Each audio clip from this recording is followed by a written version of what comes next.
Então, a semana passada nós falamos sobre o arrebatamento pós-tribulacionista.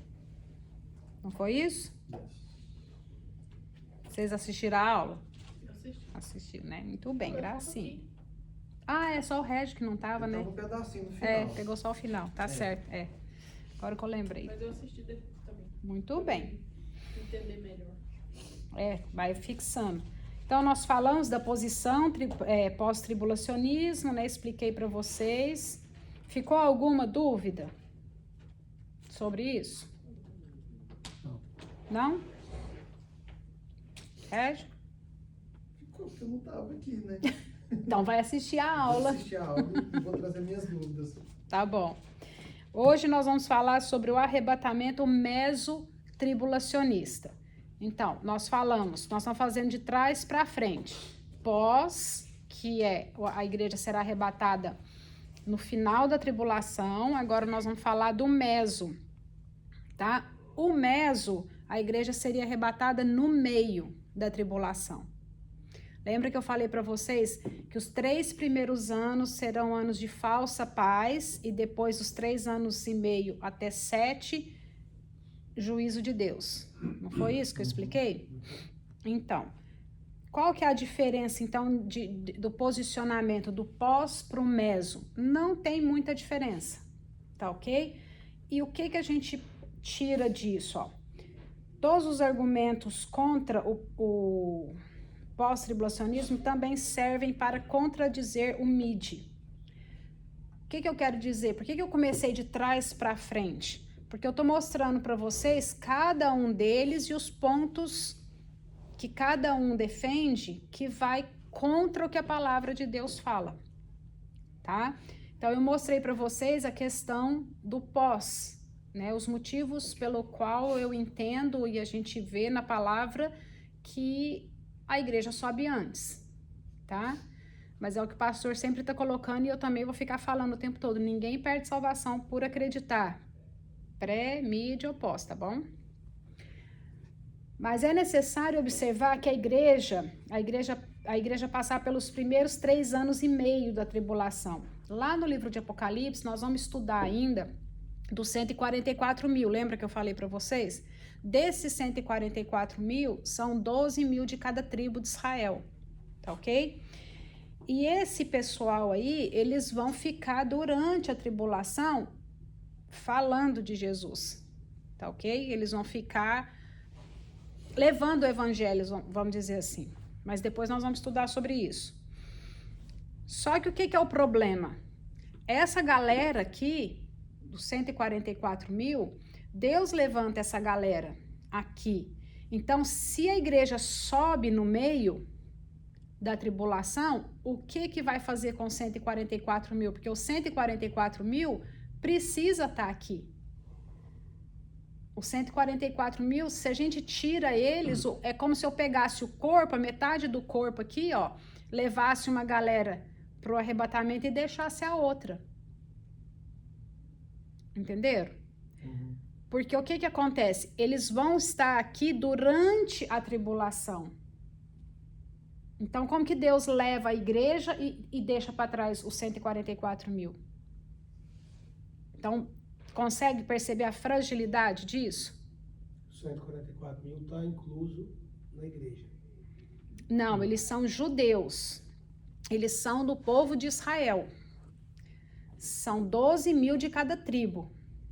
Então, mas eles vão estar convertidos nessa, para eles levar, sim, para eles levar a palavra, levar o evangelho durante a tribulação, eles têm que estar convertidos. Então não tem como subir na metade do caminho. Então, mas se eles estão falando do evangelho, eles vão passar a ser igreja. Então, Deus teria que levar todo mundo junto. Por que Deus leva a igreja e deixa os 144 mil? Hã? Não, é isso que eu estou explicando. Por isso que não dá certo essa questão do arrebatamento no meio da tribulação.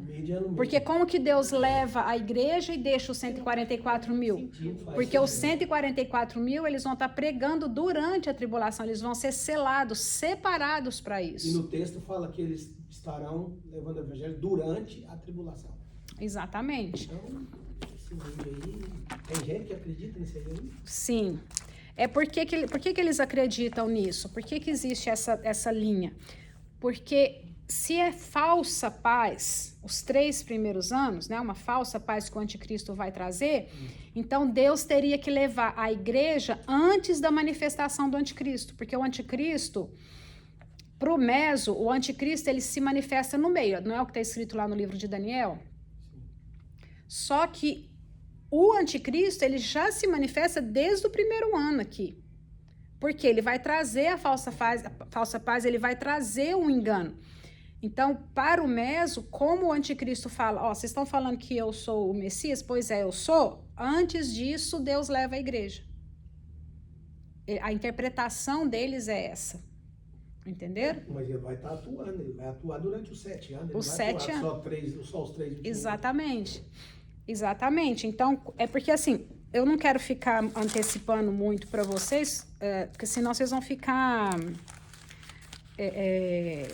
um pouco perdido, porque para explicar os 144 mil para vocês, eu vou demorar uma aula ou mais para falar deles. Mas... porque tá me grudado aqui, ó. Que eu tenho, no capítulo 11, eu vou ter as 2 testemunhas que vão falar, né? Durante a tribulação, durante os 3 anos e meio. E depois eu tenho 144 mil selados no capítulo 7. Tá ok? No verso 3 fala, darei poder às minhas 2 testemunhas e profetizarão por 1.260 dias. Então, mas essa daí são as 2 testemunhas, não são os 144 mil. Os 144 mil tá no capítulo 7. Tá? E daí depois ele vem aqui no capítulo 7, ele descreve pra gente, ó, não danifique nem a terra, tarará, aí ele vem falando, então ouvi o número dos que foram selados, 144 mil, de todas as tribos de Israel. Aí ele descreve aqui as tribos. Então fica bem claro aqui, mas deixa que isso daqui nós vamos destrinchar isso aqui quando a gente estiver estudando o livro de Apocalipse. Mas essa galera vai estar aqui durante a tribulação. Tá ok?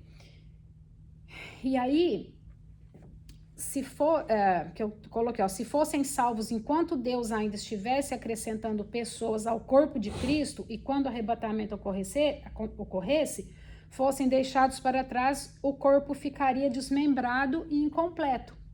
Que é o que eu acabei de falar. A necessidade de completar o plano do mistério antes de retornar o plano da aliança mostra que a tribulação não pode ser limitada apenas à metade da semana. Entendeu? A gente só precisa entender o quê? Os 3 anos e meio, primeiro, falsa paz, 3 anos e meio até 7, juízo de Deus. Tá ok? Então, quando eu estou resumindo, quando eu falo que a igreja vai ser arrebatada no meio da tribulação, eu quebro o corpo.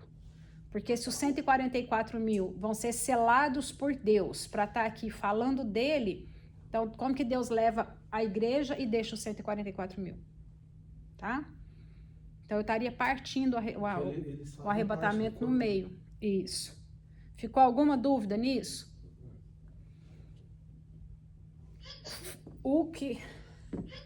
Ai, não. Tudo que eu falei do pós-tribulacionismo entra aqui no meso também.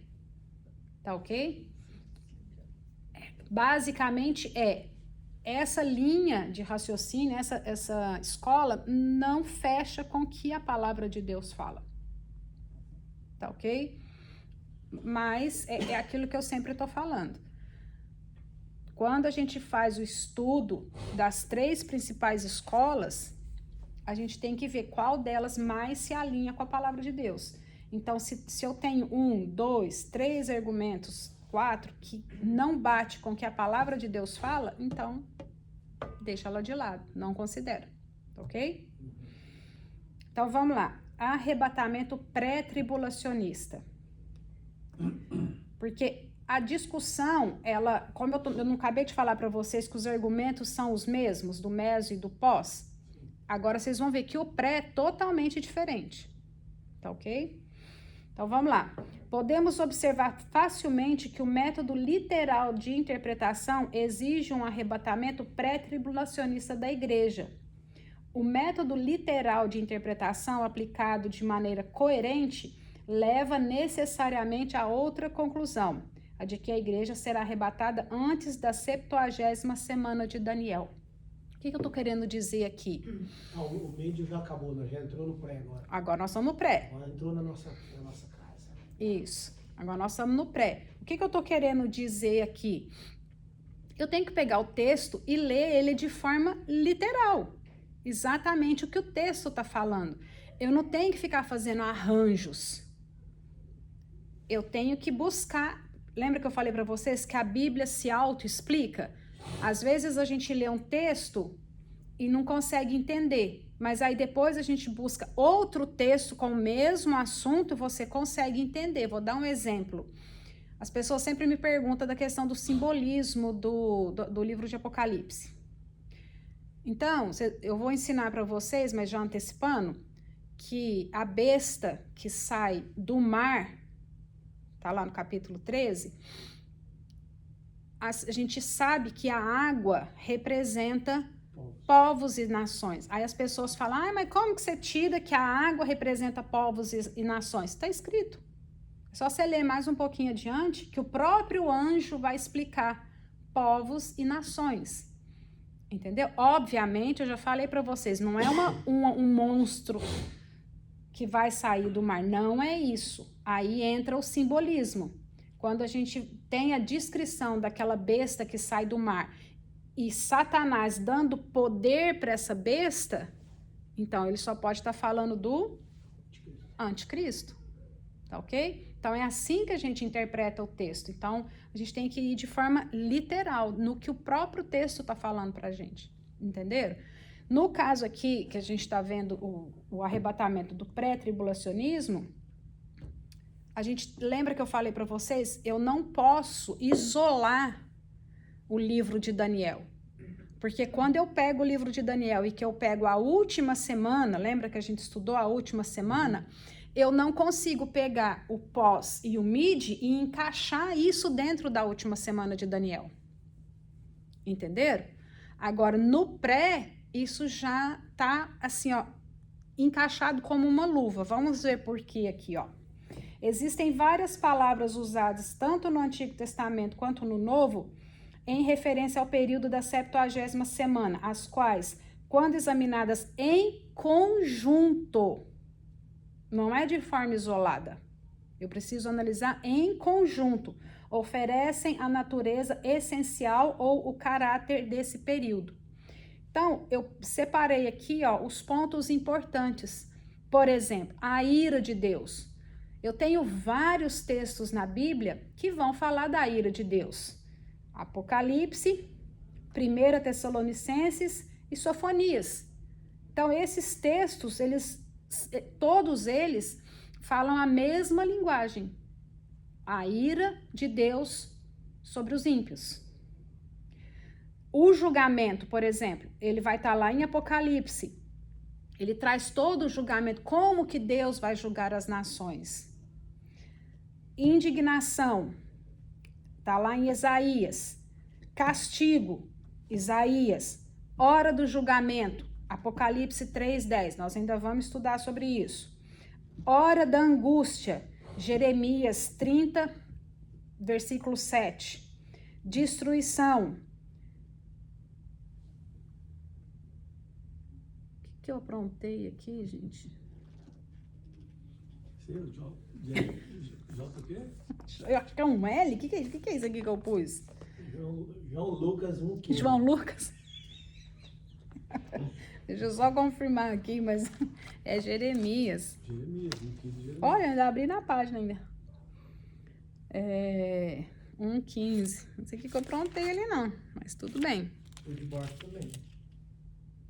Trevos. Sofonias e Amós. É isso mesmo, é o Velho Testamento. Então, eu não sei por que eu fiz isso não, viu, gente? Vocês desconsideram aí, fazendo favor. Mas no texto de Jeremias, a destruição e trevas, tá? Tá nesses textos, principalmente o de trevas, Jeremias, Sofonias e Amós, a gente tem esses textos. E quando eu pego isso tudo num bolo só e levo isso para o livro de Apocalipse, eu consigo entender qual que é o plano de Deus para o povo dele e para aquele que não o recebeu. Que é aquilo que eu falo sempre para vocês. Deus não vai tratar os 3 grupos que nós começamos lá no início da mesma forma. Tá? Ele não vai fazer com que a igreja passe pela tribulação junto com os judeus e junto com os ímpios. Ele vai tratar de forma diferente. Tá ok? Não preocupa com esses textos aqui, que na hora que a gente acabar o estudo, eu vou jogar lá no grupo e vocês vão poder acompanhar aqui os slides e ter os textos aí para vocês. Porque se a gente for ficar lendo cada texto desses aqui, a gente não avança, tá? Mas tá tudo separado por tema, tá ok? Através dos textos citados, percebemos que o período de tribulação é descrito como sendo um tempo de ira, julgamento, indignação, castigo, angústia, destruição e trevas. Né? Que é aquilo que eu falo. Deus nunca fez nada sem antes alertar o povo dele. Nunca. Todas as vezes que Deus aplicou um juízo, ele avisou antes. Então, nós não vamos nunca ser pego de surpresa. Por quê? Porque Deus dá oportunidade para que a gente arrependa, para que a gente volte, para que a gente possa voltar o nosso coração para Ele.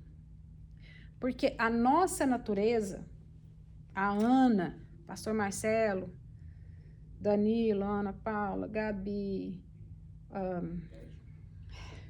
o Régio, não.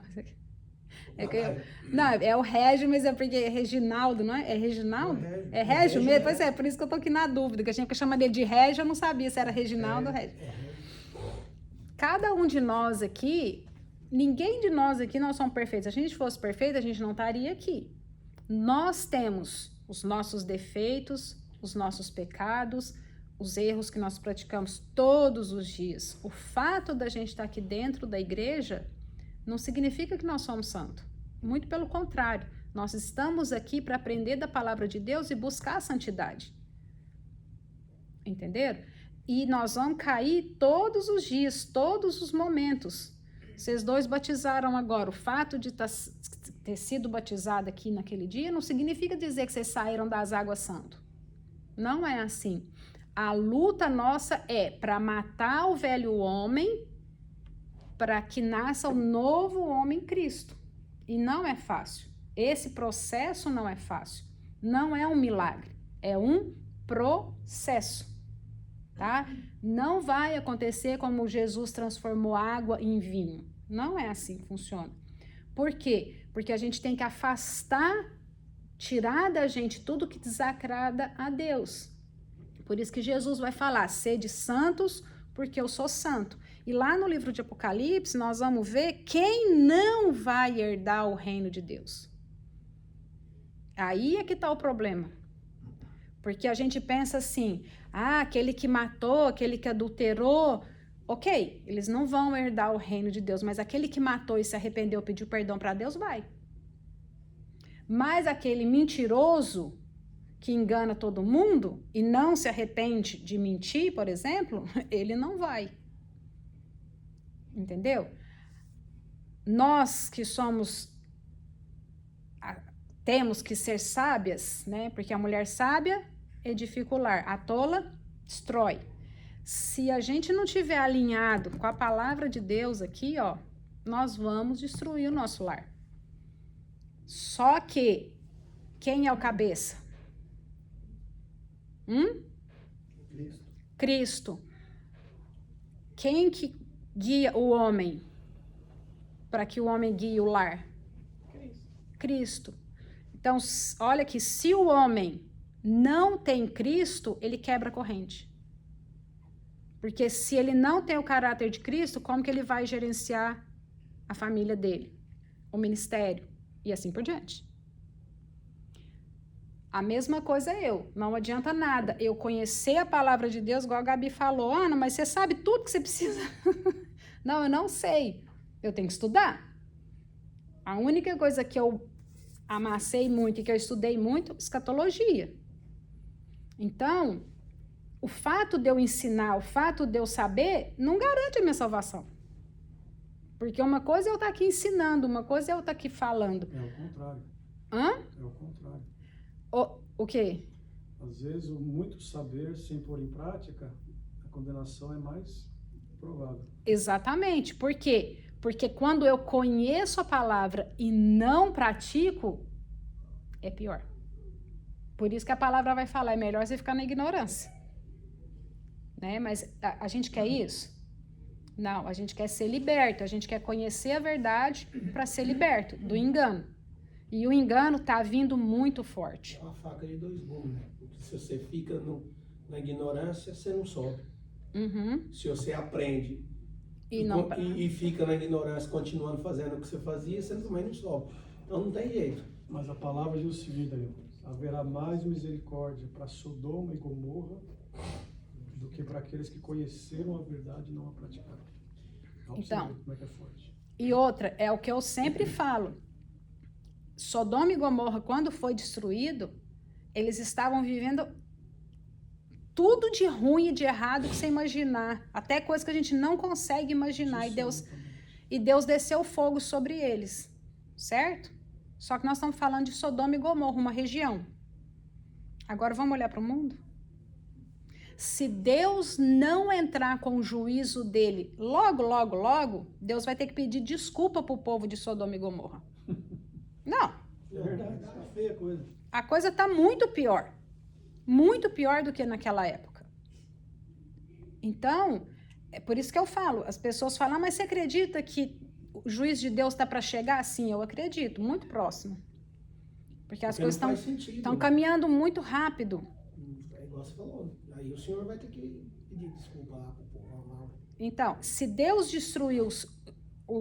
Agora já estou mudando, não estou mais em Sodoma e Gomorra, mas se Deus destruiu a humanidade com o dilúvio, ele o fez por quê?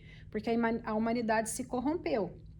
Se corrompeu, além do homem se corrompeu com os Néfilins, que vieram, eu não vou entrar nessa questão, mas são os filhos do homem com as filhas de Deus, os filhos de Deus com as filhas do homem, geraram filhos que gerou os Néfilins, os gigantes. Então, a sociedade se corrompe. Então, por causa do hibridismo, Deus destruiu todo mundo e salvou só a família de Noé. Agora, a gente olha para a tecnologia, o que eles estão fazendo? O hibridismo de novo. Inteligência artificial com os humanos, os humanoides. Aí agora, você acha que Deus vai deixar isso avançar? Eu não acredito que vai. E a gente está muito próximo disso, né? Então, vamos lá. Imagina Deus teve um plano perfeito que Satanás veio e atrapalhou, mas Deus sabia que isso ia acontecer. Ele teve que fazer todo o plano de redenção, né, com Adão e Eva ali, a vinda de Cristo e tudo mais. Cristo veio, foi morto da forma que foi. Vocês acham que Deus está feliz? De ter presenciado, de ter visto o que fizeram com o filho dele. E depois de tudo isso, as pessoas ainda não entenderam. Então, não, mas Deus é amor, Deus não vai descer ira sobre a terra. Será? Deus é amor e justiça, fogo devorador. Tá? Então, essa ira vai sim descer sobre a terra. Tá ok? E é isso que a gente chama de tribulação. E por isso que Jesus vai falar, mesmo quando aconteceu o dilúvio, mesmo quando acontece a destruição de Sodoma e Gomorra, Jesus vai falar o quê? Que a tribulação que está por vir nunca existiu. E nem vai existir outra. Ou seja, é a última vez. Tá? Então, continuando aqui, ó. Olha o que o texto fala, e aqui eu quero que vocês prestem bastante atenção. 1 Tessalonicenses 5, 9 ao 10. Vai falar pra gente o seguinte: porque Deus não nos destinou para ira, mas para recebermos a salvação por meio do nosso Senhor Jesus Cristo. Ele morreu por nós para que, quer estejamos acordados, quer dormindo, vivamos unidos a Ele. Então, o texto está bem claro. O dormido, ele quer dizer que é morto? É, tá? É porque era a terminologia que eles usavam na época, tá? Então, por isso que foi traduzido para nós como dormindo. Mas em algumas versões a gente pode achar no descanso, tá? Mas o início do texto aqui, ó, é muito importante, e é Paulo falando. Tá? É Paulo falando, porque Deus não nos destinou para ira. Depois, ele continua lá em 1 Tessalonicenses 1, 9 ao 10. Pois eles mesmos relatam que de maneira vocês nos...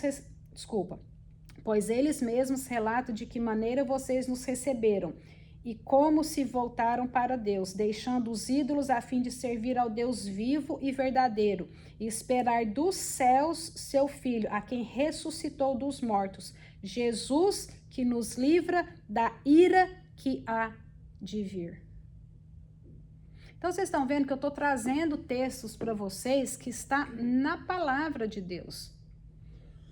Então, quando eu entendo, quando eu concordo que a igreja vai ser arrebatada no meio da tribulação ou no final da tribulação, eu estou pegando esses textos e rasgando, desconsiderando, tá? E a palavra de Deus, ela é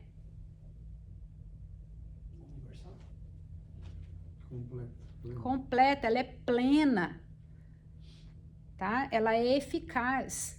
Então, eu não posso desconsiderar esse texto. É que aí se tivesse escrito da ira que veio, aí sim. Uhum, mas não tá. Há de vir. O último aqui, ó. Em verdade, isso aqui é Jesus falando, hein? Em verdade vos digo, quem ouve a minha palavra e crê naquele que me enviou, tem a vida eterna. Não entra em Juízo. Vamos ler de novo? Quem ouve a minha palavra e crê naquele que me enviou tem a vida eterna. Não entra em juízo, mas passou da morte para a vida. Direto. Tá? Então, tá bem claro. Isso aqui tá em João 5, 24. Por isso é que eu tô falando para vocês. Eu não estou aqui para convencer ninguém do pré-tribulacionismo. Mas eu tenho que mostrar para vocês o que a palavra fala. Tá ok? E cancelou agora eu tô lá em Colossenses. E cancelou a escrita de dívida que consistia em ordenanças e que nos era contrária. Ele a removeu, pagando-a na cruz. Ele pagou a nossa dívida. Tá ok? E agora nós somos dele. E ele não falou que ele vai vir buscar? Então, nós pertencemos a ele. Se eu tenho algo que é meu, eu vou permitir que aquela coisa seja destruída? Que passe por tribulação, que passe pelo fogo? Não, eu vou proteger, eu vou tirar para mim. Entendeu? Romanos. Portanto, agora já não há condenação para os que estão em Cristo. Eu não falei para vocês que lá no livro de Apocalipse nós temos duas situações. A igreja vai ser arrebatada e ela vai para o tribunal de Cristo para galardão. E o mundo e os judeus, eles vão para o trono branco, para julgamento. Nós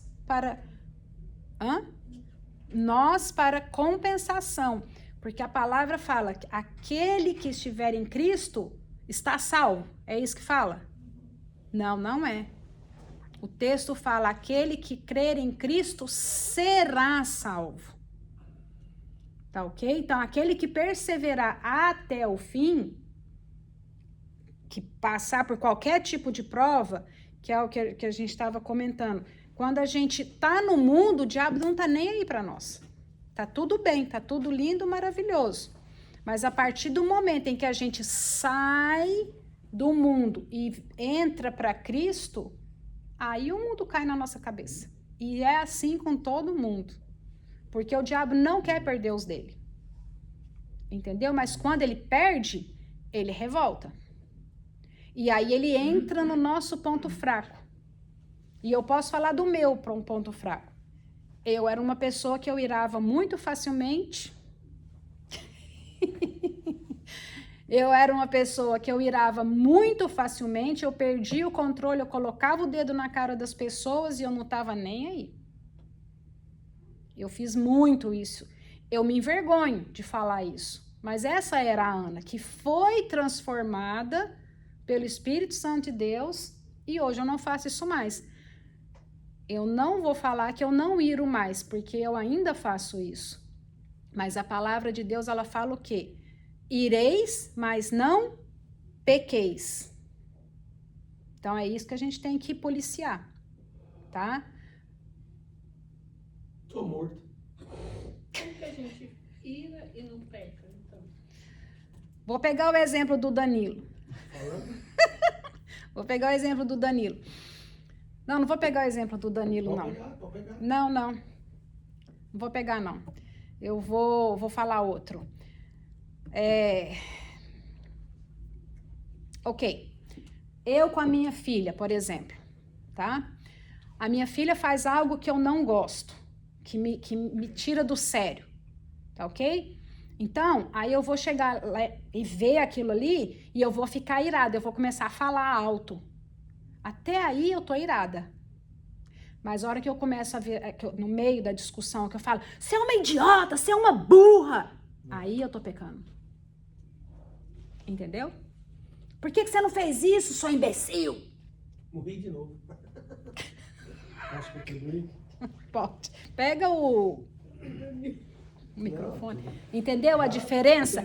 A linha, ela é bem tênue. Entendeu? Que é aquela coisa assim, você tá no carro, o cara cortou a sua frente, você mandou a mão na buzina, até aí tudo bem, mas a hora que você abrir sua boquinha... Abençoado. Muito difícil isso acontecer, né? Pastor, por favor. Acontece segundo o grau da tua espiritualidade. Em vez de você amaldiçoar, você abençoa. Estava vendo uma pregação essa semana, o camarada estava pregando sobre fé, sobre amor. Ele deu o exemplo que ele ajudou um amigo do trabalho, o cara estava falido, e ele ergueu a vida do cara, emprestando dinheiro, nome, e aí o cara começou a participar do convívio da casa dele, natural, normal, só que o cara desonrou a casa dele, assediando a esposa. E aí nesse momento veio uma ira dentro dele, natural do ser humano. E aí quando ele foi orar, o Espírito Santo falou para ele assim, você de nada tem diferente dos que estão lá fora. Irar sim, mas desejar a maldição, aí é pecado. Então toda vez que nós nos iramos, e é natural, vai acontecer com todo mundo, todos nós, até o final da nossa vida. Por que o texto diz, ireis, mas não pequeis? Porque quando eu me iro e não libero o perdão, aí sim eu estou pecando. Então eu me irei. Né? A professora falou, irou com a filha fez coisa errada. E diz mais, não deixe o sol se pôr sobre as vossas cabeças. Se pôr sobre a tua ira. Quer dizer o que aqui?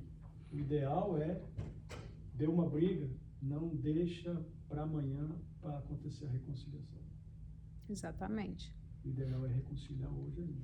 É fácil? Não. Se fosse fácil, o mundo estava num outro patamar de espiritualidade e estava desejando Cristo a todo momento. Como o mundo não está nesse patamar, ninguém quer que Cristo volte, a maioria não quer, porque sabe, a própria consciência acusa a condição nossa. E se Cristo voltar hoje, ouvi o Hernandes Dias Lopes pregando que 90% da igreja militante fica. Uhum. Você vê como é que é difícil. Da igreja militante, a igreja que está agora militante. Eu sempre dou um exemplo, assim, ó, eu sempre dei um exemplo na... Só para concluir? Desculpa.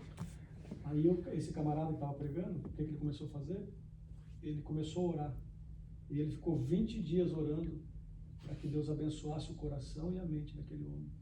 Que ele só ajudou, que ele só contribuiu, que ele deu a mão e que desonrou a casa dele.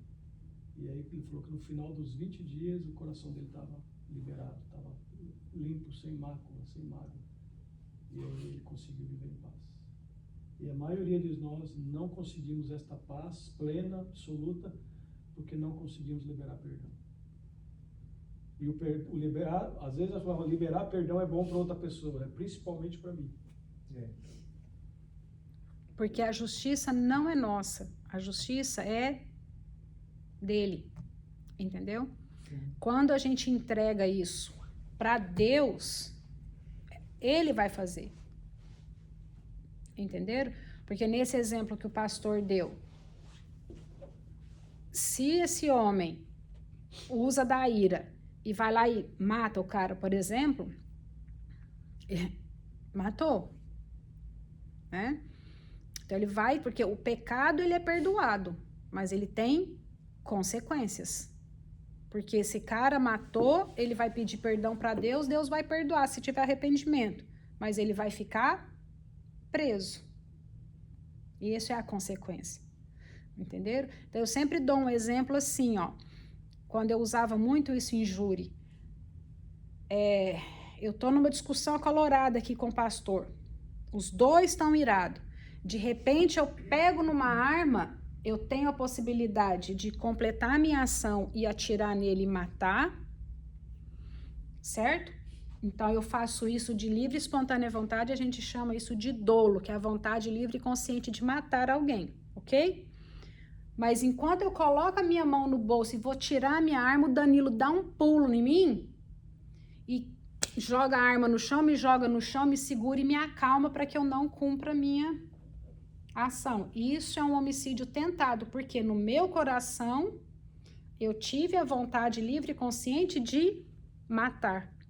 Mas o Danilo me impediu, não fui eu que desisti. Isso aí, se eu desisto, já é arrependimento eficaz, que a gente chama. Por que eu estou dando esse exemplo? Porque é tudo muito próximo, entendeu? Então, a questão é que a gente precisa entender é que quando alguém faz algo com a gente que machuca, que estraçalha a gente, que acaba com a gente, e você não está em paz, busque essa paz. É só em oração, é só pedindo o Espírito Santo para tirar isso da gente. Porque se a gente for fazer justiça, nós vamos aplicar a nossa justiça. E quando eu aplico a minha justiça numa situação, Deus também vai pegar a justiça que eu apliquei para me condenar. Deixa eu fazer uma pergunta de um exemplo que aconteceu comigo. Eu tinha um cliente, eu cuidei dos cachorros deles. Eram 6 cachorros e... Pega o microfone aí.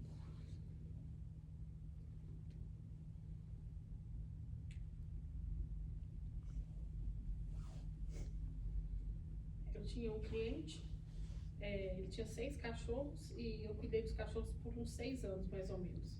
E nesses 6 anos tiveram várias intercorrências. Por exemplo, o cachorro dele estava comendo muito a lateral, não vinham com muita frequência, mas vinham. Comendo a lateral, assim, onde era a cinturinha, e eu identifiquei, conversei com ele bem ignorante, mas me ouviu.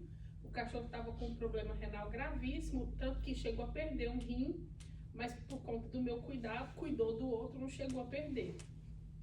Teve outros cachorros dele que estavam com a dentição muito ruim, eu cansei de pedir, ele mandou limpar os dentes, mas foi fazer exame antes, ele já estava indo pro coração. Quer dizer, se vai aquela infecção pro coração, morre o cachorro. Então, foram várias situações, assim, sérias e que eu consegui intervir, orientar, ajudar por muito tempo. Coisa simples de uma unha que enfiou, alguma coisa assim. E eu contei para os meus clientes, né, depois quando a gente já tinha o visto, que daqui a um tempo eu vinha embora para cá. E para ele também, né? Não contei para todo mundo, mas contei para alguns que eu tinha mais carinho e enfim. E aí ele falou assim para mim: larga de ser ridícula, olhando no meu olho. Velha e gorda igual você vai fazer o que lá? O seu tempo já passou. E eu fiquei bastante chateada. Só que eu fiquei mais chateada porque eu sabia que os cachorros estavam cada vez mais velhos, iam precisar de mais cuidado, um olhar mais cuidadoso, e eu não ia mais estar lá. Então, assim, eu fiquei chateada mais por eu vir e deixar os cachorros, não por ele. Mas, hoje, de verdade, eu não me incomodo mais com o que ele fala. Porém, ele foi muito agressivo na fala, ele foi desnecessário, eu acho. E eu sempre que acontece alguma história, eu conto isso. Porque é feio o que ele falou pra mim, né? É o que ele pensa, mas talvez não precisava ter sido dito. Mas eu não tenho mágoa dele. Hoje é uma história que eu conto. E aí o que acontece? Às vezes as pessoas, eu já ouvi a pessoa falar pra mim assim: não, mas se você não para de repetir essa história é porque você tem mágoa dele. Mas eu, no meu coração, eu não sinto. Mas aí eu fico aí, tem dia que eu fico pensando, mas será que eu sinto? Porque eu ainda lembro dessa história, porque na verdade ela é uma história recente, de 1 ano e meio, mais ou menos. Uhum. E aí eu fico na dúvida. Tá, mas o fato, nessa situação, a ação foi de quem? A ação ruim? Dele. É ele que vai ter que prestar conta disso. Eu, na verdade, não dei nenhuma má resposta dele, nada. Então, te entristeceu? Sim. Te chateou? Sim. Agora, a questão é, você liberou perdão para ele? Na verdade, assim... Se ele chegasse aqui agora, você conversaria com ele normal, daria um abraço nele e tal, tava tudo certo. Então, você liberou perdão. Com certeza. Tá ok? O fato de você fazer o comentário e contar a história não significa dizer falta de perdão. Você só está fazendo um comentário. Agora, se você comenta e aquele sentimento que você teve lá na hora vem dentro do seu coração de novo, aí é porque você não liberou perdão. Porque daí, então, se ele entrar aqui e você tá com esse sentimento dentro de você, você não vai querer nem olhar na cara dele. Entendeu a diferença? Porque baseado no comentário das pessoas, e olha que eu não sou uma pessoa que me incomodo com o que os outros pensam. De verdade, não me incomodo, mas me fez ficar pensativa. Será mesmo, então, que eu fico contando essa história e será que tá tudo bem? Então, mas deixa eu te contar um negócio. O invejoso não herdará o reino de Deus. Tá? Vamos continuar aqui que a gente só tem um pouquinho de tempo. Entendeu para entender? Sim. Isso daí? Então, isso é baseado no que eu sinto e só o que importa. Sim. De verdade, o meu sentimento... Porque Deus sonda o seu coração. Uhum. Ele conhece. Por mais que se você chega para todo mundo aqui e fala assim, eu perdoei, no fundo Deus sabe se você perdoou. Ou, se você falar, não perdoei, não vou perdoar, você vai prestar conta disso. Porque nós temos a obrigação de perdoar e orar. Então, quando às vezes vem aquele sentimentozinho assim de, ora pela vida dele, para Deus abençoar, para Deus tratar, para Deus cuidar, para ele não ser mais essa pessoa. É assim que a gente tem que agir. Um cristão maduro age dessa forma. Entendeu? Então, vamos lá. Esse agora é o texto-chave, tá? O texto que eu vou ler agora é o texto-chave para essa questão do arrebatamento antes da tribulação. O texto está lá em Apocalipse 3:10. Olha o que Jesus está falando. Aqui é Jesus falando para João, tá ok? Visto que você guardou a minha palavra de exortação à perseverança, eu também o guardarei da hora da provação que está para vir sobre todo o mundo,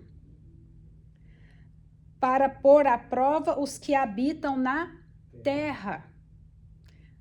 Aí, quando você faz a leitura aqui, você fala assim, tá, mas te guardarei da hora.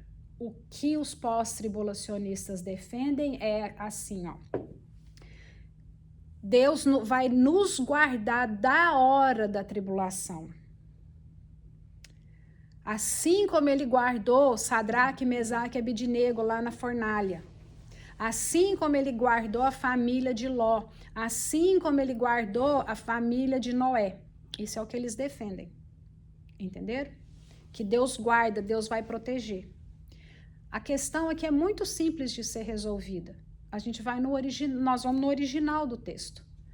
O texto aqui, no grego, quando ele fala o guardarei da hora da provação, a preposição aqui, da hora, é a palavrinha ek. Essa palavra significa dizer arrancar, ser retirado. Entenderam? Então, aqui, ou seja, eu te arrancarei, eu te tirarei da hora da provação. O contexto traz isso para mim, porque se tivesse escrito aqui, eu te guardarei na hora da provação, aí tudo bem. Mas não é o que está escrito. Entenderam? Eu te guardarei da hora, ou seja, eu vou te retirar, eu vou te arrancar. Muda todo o sentido. Entenderam? E o detalhe aqui é o seguinte, nesse momento em que Jesus está falando, ele está escrevendo 7 cartas para 7 igrejas da Ásia Menor. Nós ainda vamos estudar isso, calma. Nós vamos estudar igreja por igreja, tá? Mas, nesse momento aqui, logo depois que as cartas acabam, João está lá na ilha de Patmos. E ele está tendo a visão sobre isso tudo, tá? Inclusive dessa carta aqui. Só que quando acaba as cartas, João vai escutar uma voz, a mesma voz que ele tinha escutado antes, e essa voz vai falar para ele, olha aqui para cima. E ele vai ver uma porta lá e ele vai ser retirado daqui e levado até lá. Então, João está recebendo essas instruções na terra. Depois ele é levado, ele é arrebatado em espírito. E aí lá ele vai ter outra visão. E aí ele vai ter a visão de todas as coisas. Tá? E outro detalhe. Desse capítulo aqui até o capítulo 19, não existe mais a palavra igreja no livro de Apocalipse. Não existe. Nós vamos ler o livro todinho e vocês vão perceber isso. Não existe a palavra igreja do capítulo 4 até o capítulo 19, versículo 11. E tem um motivo para isso? Porque a igreja não está aqui. Não tem nenhum texto falando assim, ó. Vou dar um exemplo. Da trombeta lá. A trombeta vai ser tocada e aí vai descer fogo sobre a terra. Tô dando um exemplo bem, só para vocês entenderem. E não existe nenhum texto falando assim, mas no momento em que o fogo descer, a igreja será protegida. Não tem. Então, todo o texto aqui, desde o 4 até o 19, não existe a igreja no contexto. Existe Israel. Existe mundo, mas não igreja. Então, agora vocês estão começando a perceber o porquê que é importante eu ter esses 3 grupos aqui. Entenderam? Mas nós vamos tratar isso daqui no livro de Apocalipse. Tá ok? Aqui é somente arrebatamento. Eu preciso que vocês entendam o que é o arrebatamento da igreja. Porque a igreja vocês já sabem o que é, certo? Agora, arrebatamento da igreja, a gente precisa entender que momento que ele acontece. Então, eu estou trazendo para vocês os prós e os contras aqui. Tá ok? Até aqui alguma dúvida? Não? Não. A análise desses textos deixa bem claro que a igreja não foi destinada para a ira de Deus, que Jesus livra sua igreja do período de ira que virá, que a igreja não será julgada, pois Cristo pagou em si mesmo o preço do nosso julgamento e por isso agora não há condenação para os que estão em Cristo. Entenderam? Nós não estamos mais condenados.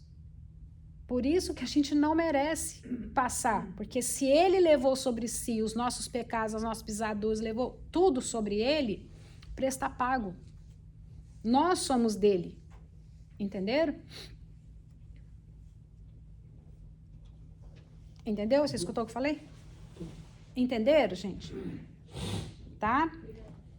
Continuando aqui, ó. A necessidade de um intervalo.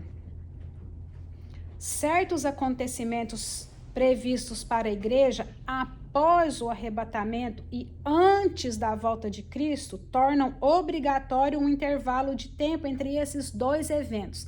Lembra que eu falei para vocês que no pós a igreja sobe, encontra com Cristo nos ares e já desce? Não foi? Não é isso que eles defendem? O meso a mesma coisa, não muda muita coisa não, porque eles vão subir no meio da tribulação, encontra com Cristo, a tribulação acontece aqui. Não é o que eu expliquei para vocês agora? Então guarda esses dois momentos, vamos ver por quê. O que eu acabei de explicar, os acontecimentos, tribunal de Cristo e as bodas do Cordeiro. Por quê? Eu não falei para vocês que no tribunal de Cristo a igreja sobe para galardão, não para condenação?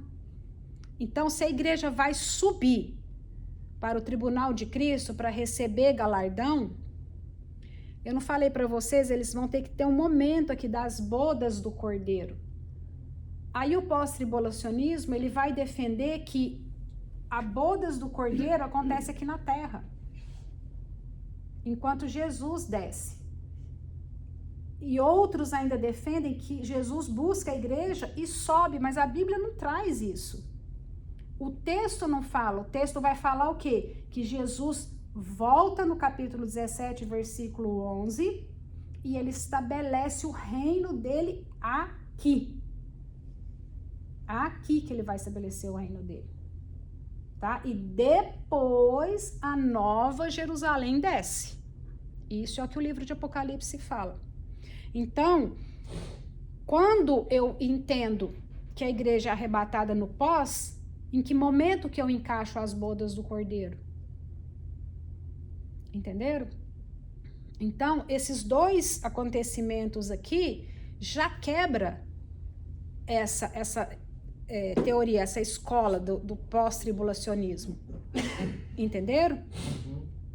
Então, vou repetir, eu não estou aqui para convencer ninguém a ser pré-tribulacionista. Não é isso. Mas eu estou mostrando para vocês que quando eu entendo meso e pós, eu quebro esses dois princípios aqui. Esses dois acontecimentos, aliás. Tá? Por quê? Porque tem que acontecer. E nós vamos ver no livro de Apocalipse um capítulo específico sobre o tribunal de Cristo e sobre as bodas do Cordeiro. Aí entra naquilo que eu falei para vocês lá no início. Lembra que eu falei que o casamento judaico, o noivo vai até a metade do caminho, busca a noiva e volta. Lembra que eu falei? E o casamento acontece até os dias de hoje, né? Por 7 dias de bodas. É a mesma coisa aqui. Não tem diferença. Por isso que Jesus volta nos ares, busca a igreja e vai para bodas do Cordeiro. Então, enquanto a igreja está na bodas do Cordeiro, aqui... Falta quebrar. Exatamente. Entenderam? Os 7 anos lá. Os 3 anos e meio. Não, os 3 anos e meio de paz e os 3... aí já vai estar nos outros 3 anos e meio, é verdade. Entenderam? O anticristo já está marcando todo mundo. Exatamente. Deu para entender até aqui? Perfeitamente. o silêncio a respeito da tribulação nas epístolas. Nas epístolas não se encontra nenhuma referência de que a igreja enfrentará os 7 anos da tribulação. Tribulação em termo técnico. As epístolas sempre falam de tribulação como as dificuldades na vida dos crentes. Então, muitas pessoas têm essa dificuldade. Por quê? Porque quando a gente lê lá, a igreja será atribulada, passareis por tribulação, a pessoa já lê e fala assim, por isso nós vamos passar pela tribulação. Mas a tribulação que as epístolas que está se referindo aqui, é essa tribulação que a gente tem no dia a dia. É a gente falar de Cristo e ser chamado de doido. É a gente passar por lutas espirituais. Não as lutas diárias do dia a dia. Não estou falando disso. Estou falando de quando o inimigo das nossas almas se levanta contra nós. Isso é uma tribulação. Nós sereis atribulados. Jesus não prometeu para nós que quando a gente aceitasse Ele como Senhor e Salvador, a nossa vida seria cor-de-rosa, linda, maravilhosa. Jesus nunca falou isso. Muito pelo contrário. Ele falou o quê? Você quer me seguir? Pega a tua cruz e me siga.